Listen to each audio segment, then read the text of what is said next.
ಮುಂದಿನ 2028ರ ಚುನಾವಣೆಗೆ ನಾನು ಟಿಕೆಟ್ ಆಕಾಂಕ್ಷಿ ಆಗಿರ್ತೀನಿ. ಮಹಿಳಾ ಮೀಸಲಾತಿ ಏನಾದರೂ ಬಂದ್ರೆ ಅನುಕೂಲವಾಗುತ್ತೆ.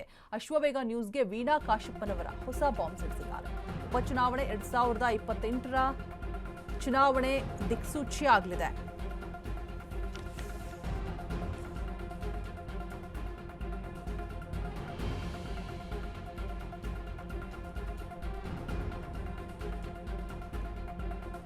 ಮುಂದಿನ 2028ರ ಚುನಾವಣೆಗೆ ನಾನು ಟಿಕೆಟ್ ಆಕಾಂಕ್ಷಿ ಆಗಿದ್ದೀನಿ.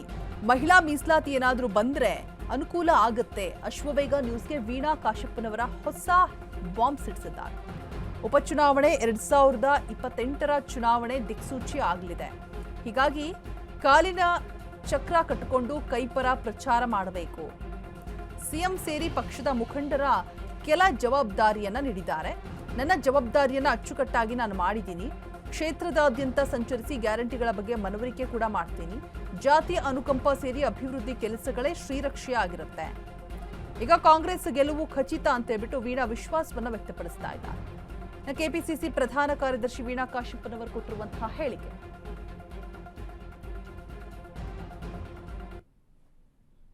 ಬಾಗಲಕೋಟೆ ಉಪಚುನಾವಣೆ ಹಿನ್ನೆಲೆ ಈಗ ಏನು ಅಂತಿಮ ಘಟ್ಟಕ್ಕೆ ಬಂದಿದ್ದು ಇಂದು ಬಹಿರಂಗ ಪ್ರಚಾರ ಅಂತ್ಯವಾಗಲಿದೆ.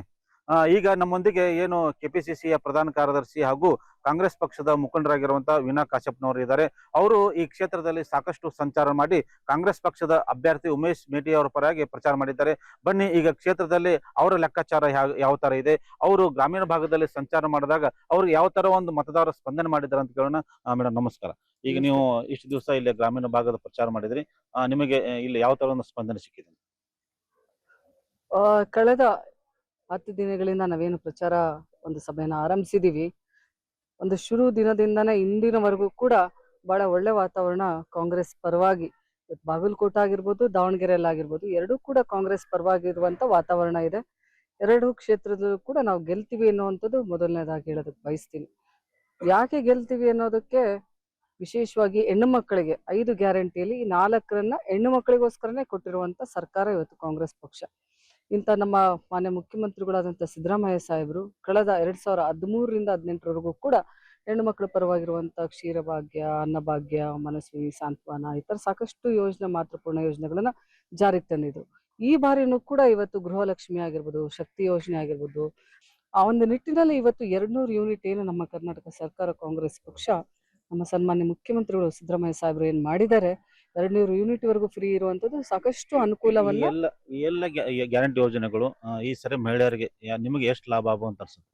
ಖಂಡಿತವಾಗ್ಲೂ ಇವತ್ತು ಬಾಗಲಕೋಟೆ ತಾಲೂಕಲ್ಲಿ, ವಿಶೇಷವಾಗಿ ಬಾಗಲಕೋಟೆ ಮತಕ್ಷೇತ್ರದಲ್ಲಿ 7,000 ಹೆಣ್ಣು ಮಕ್ಕಳ ಸಂಖ್ಯೆ ಜಾಸ್ತಿ ಇದೆ. ಇವತ್ತು ಪುರುಷರಿಗಿನ 7,000 ಜನ ಒಂದು ಹೆಣ್ಣು ಮಕ್ಕಳು ಸಂಖ್ಯೆ ಜಾಸ್ತಿ ಇರೋದ್ರಿಂದ ನಾವು ಆ ಒಂದು ಹೆಣ್ಣು ಮಕ್ಕಳ ಸಂಖ್ಯೆಯ ಮೇಲೆ ಇವತ್ತು ನಮ್ಮೆಲ್ಲರ ಮಹಿಳಾ ಶಕ್ತಿಯಿಂದನೇ ಇವತ್ತು ಕಾಂಗ್ರೆಸ್ ಅಭ್ಯರ್ಥಿ ಇವತ್ತು ನಮ್ಮ ಬಾಗಲಕೋಟೆಯಲ್ಲಿ ಗೆದ್ದೇ ಗೆಲ್ತಾರೆ ಅನ್ನೋಂಥ ಸಂಪೂರ್ಣವಾದಂತ ವಿಶ್ವಾಸ ನನಗಿದೆ. ಈ ಚುನಾವಣೆಯಲ್ಲಿ ಜಾತಿ ಮತ್ತು ಅನುಕಂಪ ಆಧಾರದಿಂದ ನಡೆಯುತ್ತಿದೆ ಅಂತ ಹೇಳ್ಬರ್ತೀವಿ. ಅದಕ್ಕೆ ನೀವು ಯಾವ ತರ ವಿಶ್ಲೇಷಣೆ ಮಾಡ್ತೀರಿ?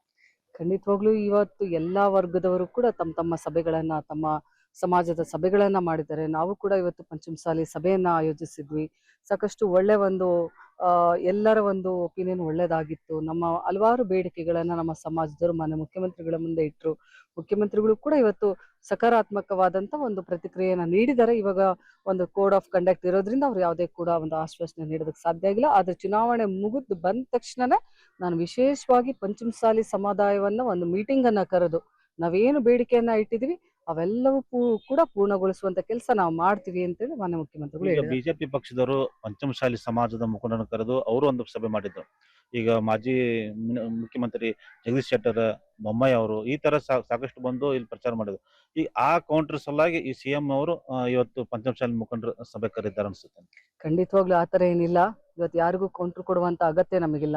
ನಾವು ಮಾಡಿರುವಂತ ನಮ್ಮ ಕರ್ನಾಟಕ ಸರ್ಕಾರ, ಇವತ್ತು ಕಾಂಗ್ರೆಸ್ ಪಕ್ಷ ಸಾಕಷ್ಟು ಸಾಧನೆಗಳನ್ನ ಮಾಡಿದೆ. ಇವತ್ತು ಬಹಿರಂಗ ಪ್ರಚಾರ ಕೊನೆಗೊಳ್ತಾ ಇದೆ. ನಾಳೆ ಮನೆ ಮನೆ ಪ್ರಚಾರ ಇದೆ.